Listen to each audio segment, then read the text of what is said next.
Welcome back to Think Design Work Smart. I'm Alex Bolboaca and I'm coming at you from the Mozaic Works studios, and what I have for you today is a discussion around one statement that I keep hearing when I'm doing agility courses, and that statement comes from testers who tell me we cannot test anything until it's done. And I'd like to discuss this statement from the perspective of testers and in the context of a larger organization that probably switched to Scrum or some form of agile, but then realized that they need a little bit more to improve. And so this statement reveals a few things, and it's perfectly correct. It's based on what the experience of those testers has been until that point. So it's a perfectly valid experience. But now we need to shake it up a little bit.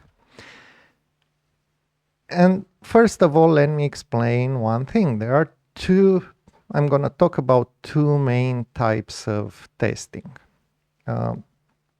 One of them is, let's say, exploratory. These are very large categories, so it's not a complete classification, but it's good enough for what we will want to discuss. So we basically have two types of testing. One of them is verifying expected behaviors, and those are also known as checks in the testing vocabulary. And the second one is exploratory testing, where a tester actually goes and tries various combinations of things in the software with the purpose of finding hidden bugs. Exploratory testing is fundamentally manual because it requires a mindset of testing and requires a person, requires imagination. Maybe today you might get inspired by AI tools. Maybe we'll get some AI tools that can provide ideas, but I think it will still be a human task, right? So we have exploratory testing, and this is the one type of testing that will only be and should only be done once the application or the feature, the working increment is finished.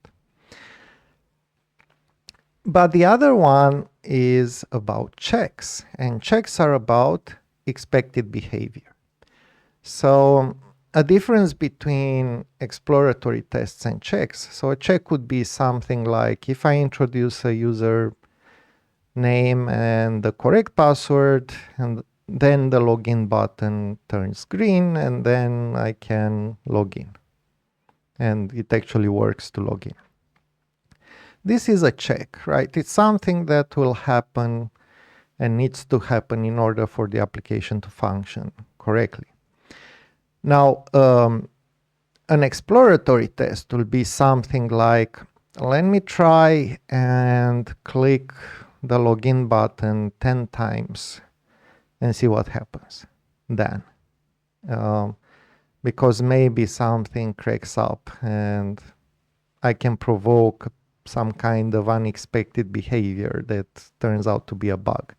Or if I change the browser and the date on my computer, does anything work incorrectly? Things like that, you know. So exploratory tests are much more imaginative, are much more about trying to find the hidden bugs, whereas checks are just about the expected behavior. Okay, now it should be clear that we can derive checks from a description of a feature. So fundamentally in Agile, what you'll have is, let's say, a user story which describes an increment of a feature. From my point of view, it should be a question usually, but it's not. So usually it's a statement as a I don't know, as a user, I want to log in so that I can access the application. This is not a good example of a user story, but it's probably something that you see often. So from this statement, you can extract high-level checks, which are the so-called acceptance criteria. And these would be on the line of, if I have filled in a username and the password, then the login button enables. If I only have the username input, the login button is disabled. If I only have the password input, the login button is disabled. If I have both if I have a good, let's say, if I have an invalid login with a random password and I click login, I get a specific message. If I have a valid login name but with an invalid password, I get another message, and so on. So you see this, and this can be derived usually very straightforward. Okay, there is some work there, but you can derive it from the user story. And you get these acceptance criteria. So now these are all checks, because these are not the tests that an intrepid tester would do just to figure out what programmers might have gotten wrong and forgot about, right? And because there are so many things in software, they can interact in various ways. And so you can kind of try to break the application down by trying to introduce all kind of silly strings, for example, or stuff like that. Now, what's interesting is that once a bug is found, that bug can be turned into a set of checks as well. So you do exploratory testing, then you find the bug, and then you can write some tests, automated tests, that verify that that bug has not come back. So it turns into checks. So basically, for the goals of our discussion here, we can split testing in two parts. One of them is tests that can be automated, and the other ones is tests that have to be manual because of imagination. And sometimes there will be some tests that could be automated but are too expensive to automate, and it's better to do them manually once in a while. So that's also something that can come up. Okay, why is this important? Because the next step in our discussion is to focus on checks.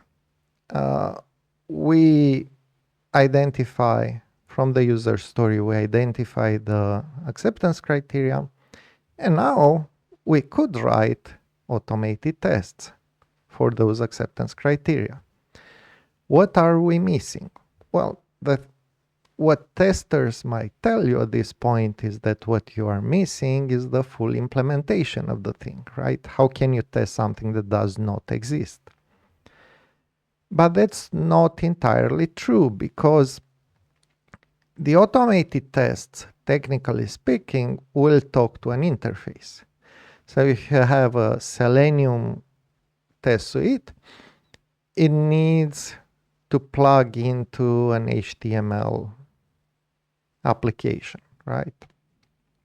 If you have an API, your tests need to call the interface of that service, of that API. Or if you have a service, you need to call the interface of that.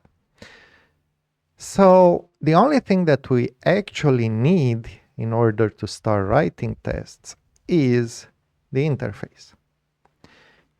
It can be the graphical user interface if you're testing like mobile application or web applications, or it can be the programmer interface in case you are testing services or APIs. So that's good. This means that we don't need the full implementation to write automated tests on this interface. Of course, when we write these automated tests, let's assume the interface exists, and I'm going to discuss this in a moment. Let's assume the interface exists. Let's assume we write automated tests against this interface. These tests will fail, obviously, because there's nothing implemented for this behavior to be correct. But that shouldn't stop us. We can still write those tests. And then we can review them, and then when tests are failing against the implementation, we can see whether the test is wrong or whether the implementation is wrong. You know, it's pretty straightforward. So the important thing about this is you just need the interface, you don't need the full implementation. But this takes us to another change in behavior. If your developers are building applications bottom up, then this will need to change. You need to start building the applications top down, or at least interface first and then however you want inside. It's not necessary to be a straight line top down. It can be first the top and then something in the middle and then something down and then something up and so on. But the interface needs to be there. So this changes the way developers work in order to optimize testing.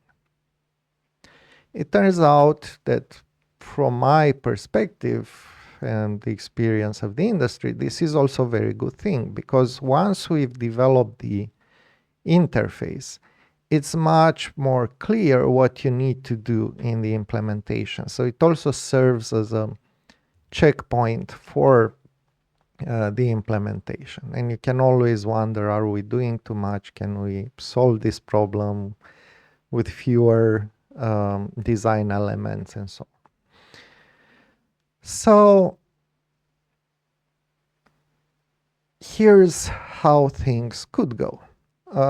You get a user story, you do maybe a refinement session, you exit the refinement session with a set of acceptance criteria, and after you do that, those acceptance criteria need to be implemented as automated tests. Well, as many as those as you can. As we mentioned, some of them may not be may not worth their cost, usually when things are too complicated. So now the next step is for developers to build the front end. And the front end can be the graphical user interface or just the interface of the service, the public API of that service. Now, what you can do is to implement tests against either the user interface that is now working, although it's not doing what it's, fully what it's supposed to do, but it's working. So you can write tests against those. And if you use Selenium, you'll write tests against the page model and so on.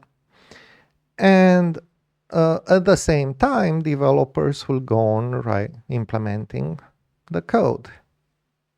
And so normally what you should see is that acceptance tests start turning green as the development progresses. And this should be fairly fast because, one acceptance criteria should take about maybe 1-2 days of development. Probably even less if the stories are small enough.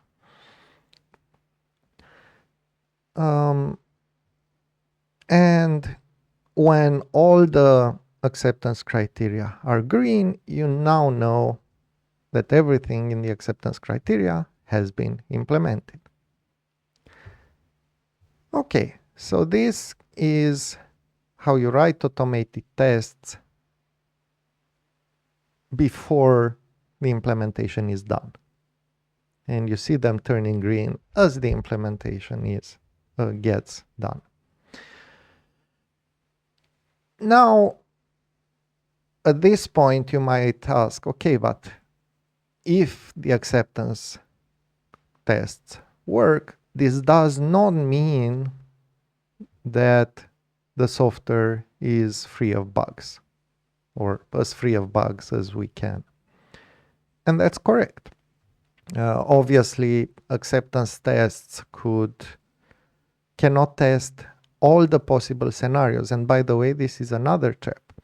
If you have a lot of acceptance tests, a lot of tests going through the interface, a lot of end-to-end tests, those are very slow. They are brittle. They don't give you enough information when something fails. So they are not a good way of maintaining quality in your code and reducing the number of bugs.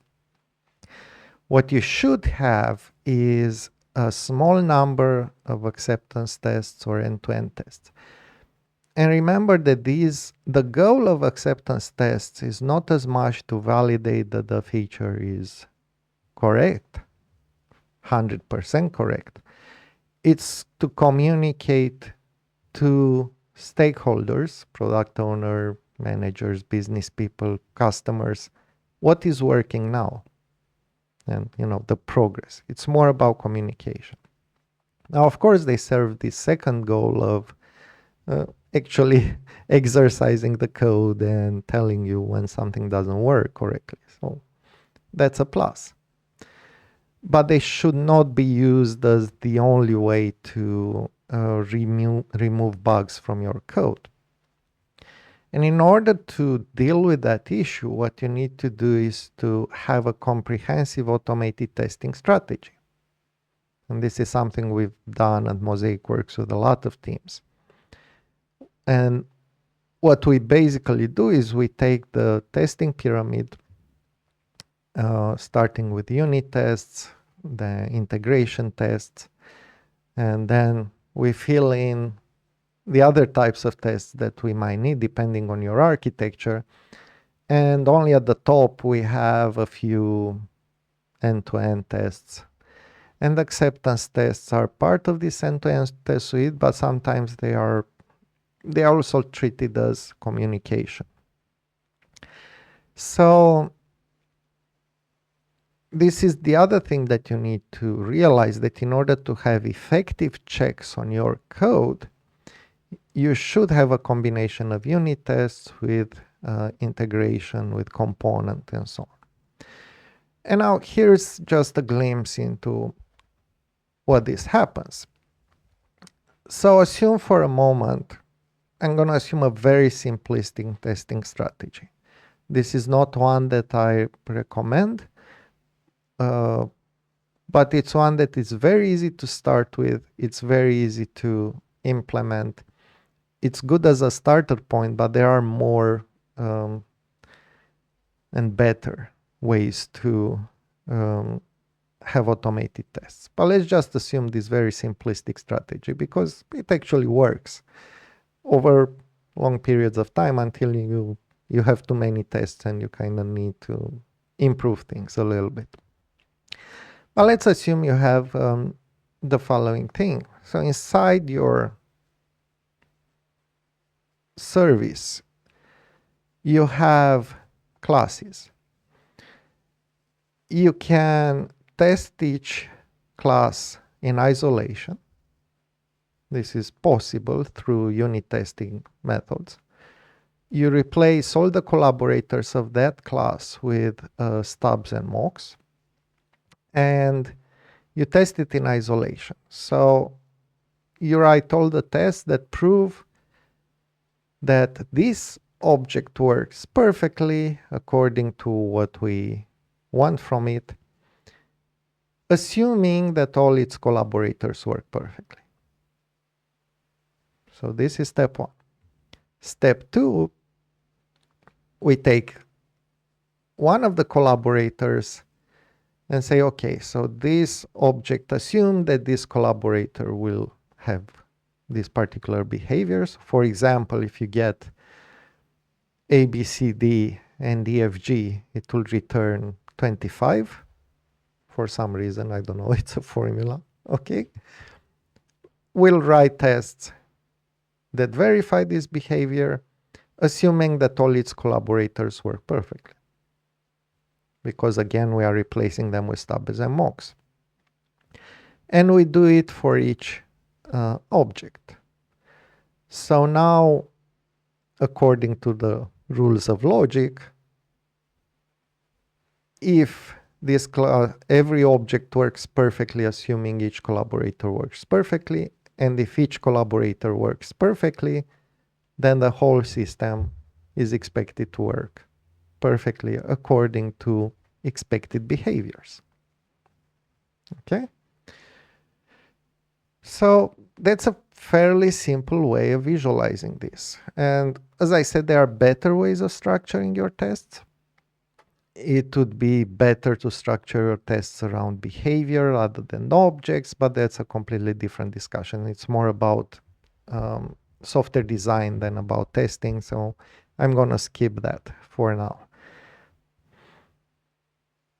So now you have this environment, and now there are still a few things to test because you might forget some cases, you might forget some connections and so on. It's definitely possible to have all this test suite working and then when you try to start the application to have a silly error that you failed to initialize some kind of component. That's perfectly possible. But those errors are easy to deal with because you write another automated test that goes through the interface, and it could be an acceptance test, actually, something that goes through the interface and just verifies a very small piece of functionality just to make sure that everything is plugged in correctly.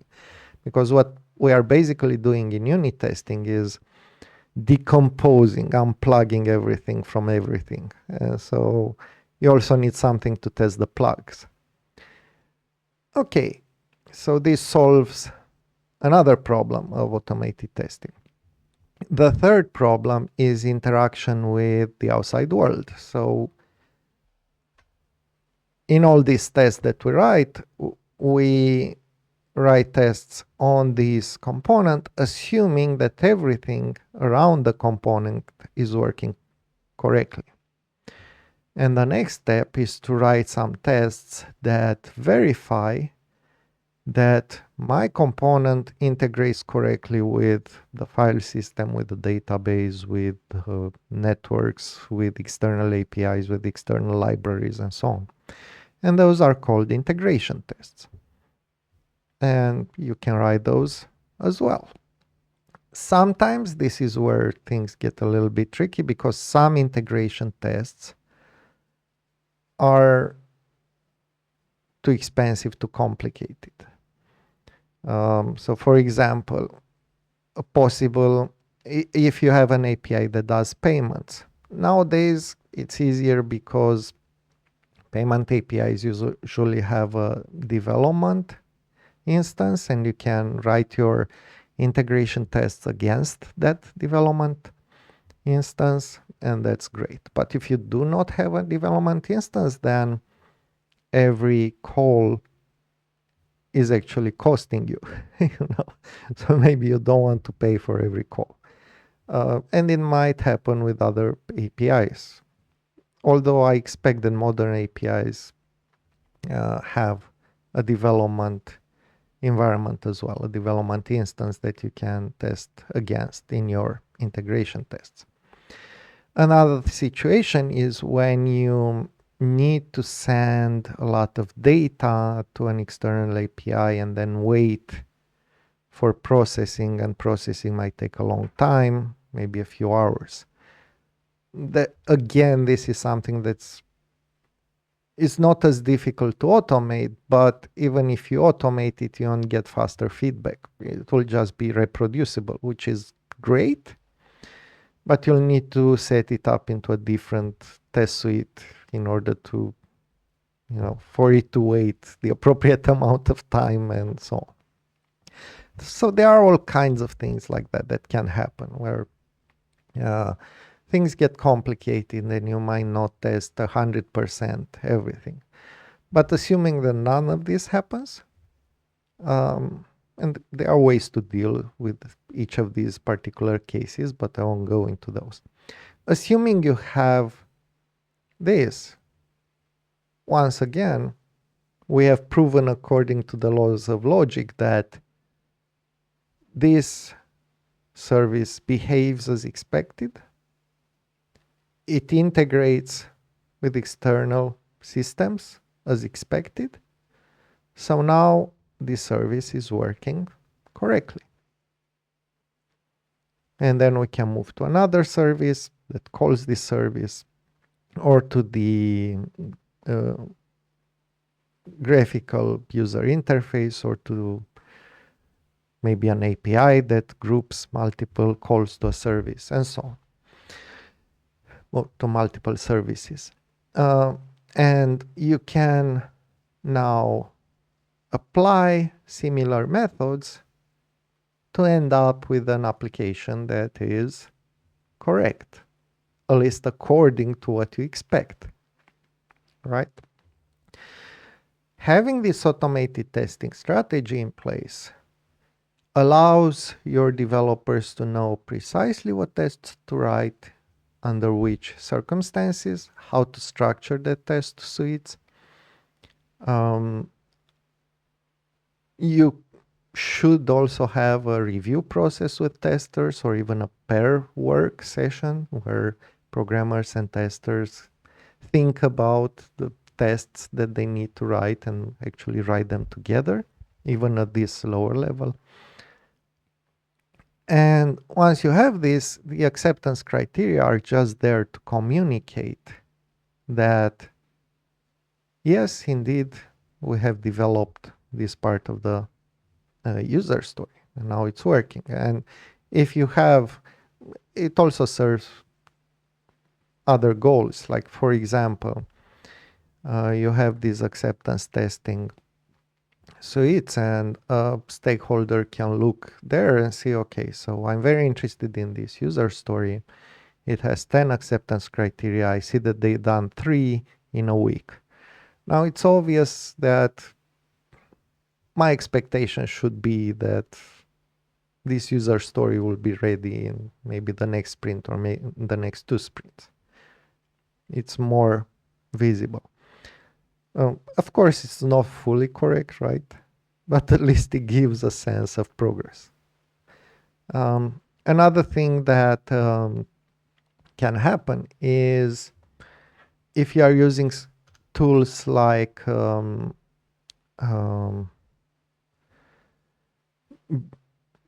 any kind of BDD tools, or Fitness, which is, it's a wiki where you can edit, and you plug the wiki into your program, and you can basically run the acceptance tests on the wiki.